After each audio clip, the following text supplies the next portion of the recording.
Hello, this is Sally Battis from Sally Bead Jewelry, and I'm going to have on my website some Kumihimo markers that I hope will help you do your braiding when you're following a pattern. It'll help you keep your cords in line and hopefully make you understand how important it is to follow the instructions when they say how many moves to make before you start dropping your beads, and how important that is to the pattern. So what I have here is what the kit will include is just a little instruction template that'll show you which cords to put which numbers on, and then you'll get numbers 1 through 8. And I'm going to do a demo with just the start of the Jamie's Drops pattern, which has the bigger drops every once in a while. You'll see that they're at different heights on each cord. So according to the diagram, you're going to put the bead stopper number 1 is going to be to the right of your north dot, and then clockwise going around that you'll have marker 2, marker 3, marker 4, and I won't show you them all, and then you'll end up with marker 8 on the left side of your north dot.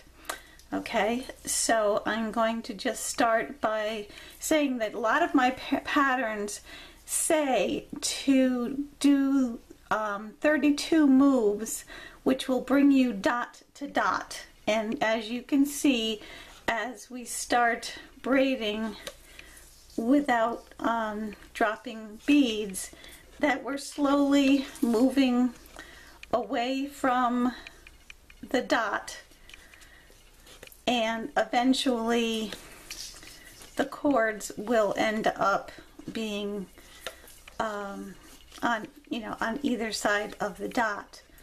And just to show you that if you were to only do a few of them and then wanted to start braiding, you're not going to be following the pattern the way the pattern is intended.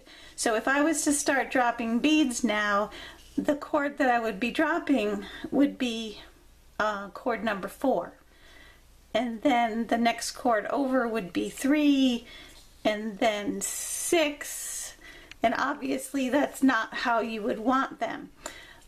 So it is important that if it says to do 32, that you do 32.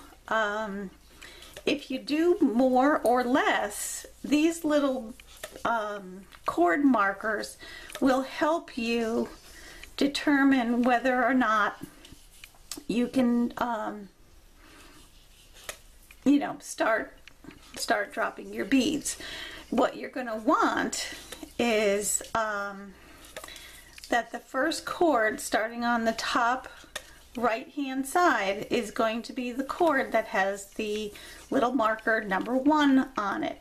And then if you were to look clockwise, the next cord should be number 2, and then number 3, and so on. And if it's not, then your pattern is not going to come out the way it was intended to come out.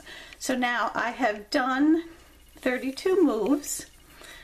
As you can see, my cords are back on the sides of the dot, and that was 32 around. And then all of my instructions say to start with the cord number 25, or to the left of dot 24. And if I pull this dot, the marker up, you'll see that it's number 1. And then if I pull up the next one going clockwise, it will say number 2. The next one's going to say number 3.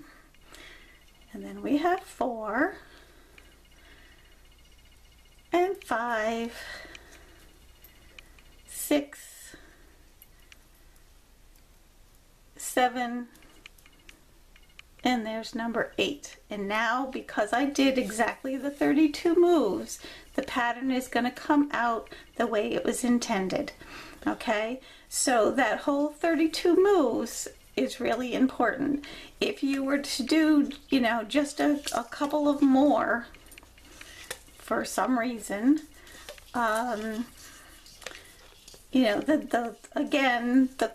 know, the spot where I would be able to start dropping my beads, I'm on cord number 8, and the next one over is number 7, and then we're at number 2, you know, number 1. So, you know, it's not following the pattern. So, like I said, you really do need to make sure that you do exactly the number of moves without beads before you're ready to start with, you know, dropping the beads, to be able to have the pattern match the way the designer intended.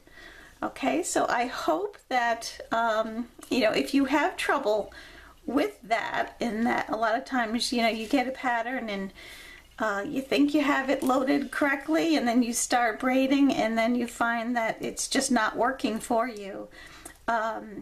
If you get a set of these little markers, you will find that they should help you understand, you know, with the movements of the cords, that you really need them to be back in the positions they were when you loaded them. Okay, so you can find them. They'll be on my site called Kumihimo Markers, and they're very inexpensive, and hopefully they will help you out. All right, so this is Sally signing off.